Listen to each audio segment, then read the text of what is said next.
Berita Sumsel 24 jam hari ini. Setelah viral diberitakan oleh media massa, Amelia yang sebelumnya tidak bisa sekolah karena keluarganya tidak mampu, akhirnya dapat bersekolah seperti anak-anak pada umumnya. Bayumi, ayah Amelia, yang didampingi istrinya Susilawati mengatakan, keluarganya dibantu oleh para donatur setelah pemberitaan anaknya viral di media. Bukan hanya itu, ia pun dibantu biaya pengobatan atas sakit yang dideritanya. Disinggung apakah keluarganya mendapatkan bantuan sosial dari pemerintah, Bayumi mengaku tidak pernah. Oleh karena itulah dia meminta ada perhatian dari pemerintah Kabupaten Musirawas Utara kepada keluarganya yang kurang mampu. Gimana yuk perasaannya lapo? Lah dapat bantuan, kemudian adik juga bisa sekolah. Gimana perasaan? Senang. Ya Allah senang, kami juga terima kasih. Dengan ada bantuan-bantuan yang peduli dengan kami. Dan juga selamanya masih kami harapkan yang peduli dengan kami. Minta dikasihani lah pokoknya kami nama sebenarnya. Tadi kok ya nak di rumah kan. Nggak diusahakan nih. Ngomong di mana belum tahu. Belum tahu di mana. Memang ada. Terpisah, Amelia mengaku sumringah bisa bersekolah. Dia bercita-cita ingin menjadi guru bila sudah besar nanti. Apa rasa Amelia sekolah? Rasanya? Senang, senang ya. Banyak kawan-kawan di sana ya. Jadi kalau gede kan jadi apa? Jadi apa kalau gede kan? Jadi bu guru. Reporter dan juru kamera Sony Harsono, palpres.com. Pemirsa, bagi Anda yang ingin melepas penat setelah beraktivitas, Queen KTV Palembang memberikan promo yang mungkin sangat cocok bagi Anda. Karaoke keluarga yang ada di Kompleks PS Mall ini memberikan paket karaoke hingga tutup hanya dengan membayar makanan dan minuman. Queen KTV Palembang terus berinovasi di tengah penurunan level PPKM. Karaoke keluarga yang ada di Komplek Palembang Square ini menghadirkan paket bisa berkaraoke hingga tutup hanya dengan membayar makan dan minum. Pengelola Queen KTV Palembang, Hendra, mengatakan promo ini diberikan dengan harapan bisa menarik minat pengunjung yang ingin melepas kerinduan bernyanyi. Apalagi Queen KTV hadir dengan nuansa yang berbeda dengan nuansa interior yang mewah serta fasilitas yang mumpuni. Tempat karaoke yang terinspirasi dari grup band asal Inggris ini juga menghadirkan menu makanan dan minuman yang beragam, namun dengan harga relatif terjangkau. Dan lebih penting lagi, untuk jumlah koleksi lagu yang bisa diputar juga sangat lengkap, ditambah lagi sound yang terbaik, sehingga suara yang dihasilkan memang berkualitas. Di Kota Palembang, tempatnya di Palembang Square, di Komplek Palembang Square, kita sekarang lagi banyak promo nih.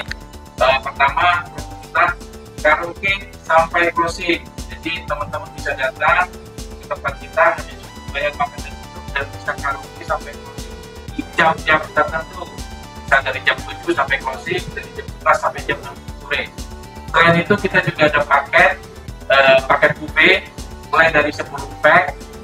Kita bisa buat prasmanan bagi teman-teman yang ingin mengadakan acara arisan atau gathering atau meeting, bisa kita siapkan.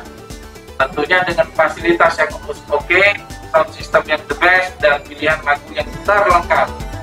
Reporter dan juru kamera Ella Sulistiana, palpres.com.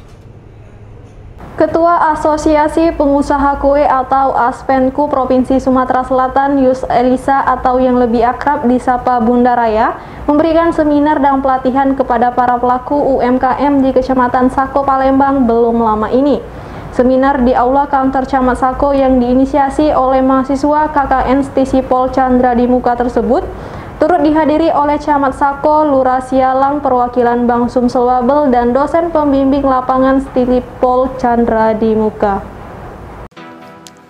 Sebanyak 30 pelaku UMKM di Palembang Kamis kemarin mengikuti seminar dan pelatihan yang diisi oleh Ketua Asosiasi Pengusaha Kue Provinsi Sumatera Selatan Yus Elisa atau yang lebih akrab disapa Bunda Raya.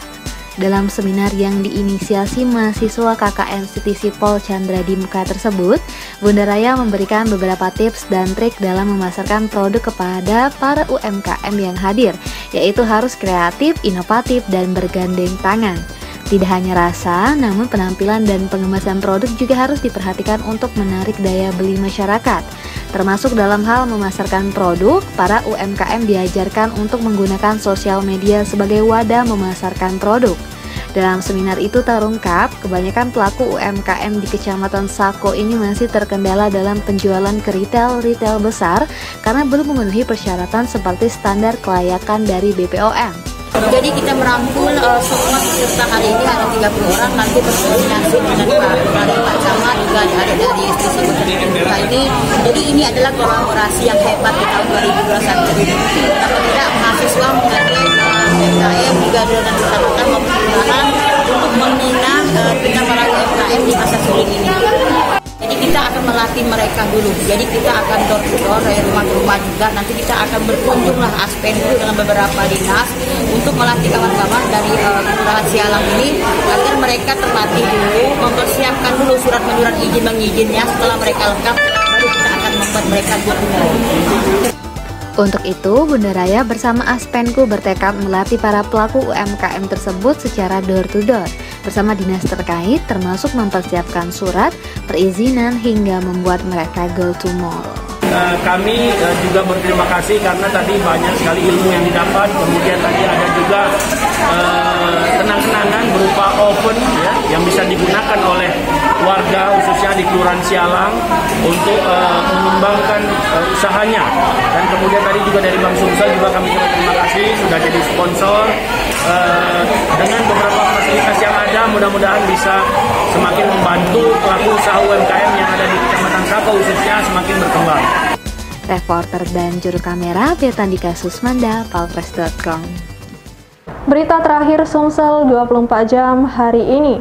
Berkas perkara dugaan tindak pidana korupsi proyek penimbunan dan pembuatan turap di Rumah Sakit Kusta Dr. Rifai Abdullah akhirnya rampung. Diketahui dana dari APBN tahun 2017 tersebut memiliki nilai kontrak 12 miliar rupiah lebih. Dugaan korupsi pada proyek penimbunan dan pembuatan turap di Rumah Sakit Kusta Dr. Rifai Abdullah memasuki babak baru. Dirdirat Krimsus Kombes Pol Barli Ramadhani mengatakan, proyek sebesar 12 miliar rupiah lebih tersebut diduga sudah merugikan negara hingga 5 miliar rupiah. Meski anggaran sudah digelontorkan pada APBD 2017, PT Palkon Indonesia yang mengerjakan proyek tersebut belum juga selesai. Saat ini berkas dugaan korupsi tersebut sudah lengkap dan tinggal menyerahkan tersangka ke Kejaksaan Tinggi Sumatera Selatan. Dalam kasus ini sendiri, pihaknya menetapkan 4 tersangka, namun 2 tersangka lainnya sudah meninggal dunia. Dari pengakuan kedua tersangka sendiri bahwa uang tersebut digunakan untuk kebutuhan sehari-hari. Adapun kedua tersangka tersebut yakni Direktur PT Palkon berinisial JU dan Kasubag Rumah Tangga berinisial RU. Karena ini udah tahun 2017, untuk kerugian negara disampaikan oleh tersangka buat kehidupan sehari-hari. Sementara itu, kuasa hukum JU, Agustina Novitasari, merasa aneh dengan perkara ini. Dia menilai seharusnya negara untung karena ada kelebihan pekerjaan sebesar 1 miliar rupiah. Sementara pekerjaan yang tidak bisa diselesaikan karena kliennya tidak diberi perpanjangan oleh PPK. Reporter dan juru kamera Kurniawan, Palpres.com. Demikianlah berita Sumsel 24 jam hari ini. Untuk pemirsa Sumsel 24 jam, jangan lupa tetap menerapkan protokol kesehatan seperti menjaga jarak, mencuci tangan, dan menggunakan masker. Saya Sri Depi, sampai jumpa.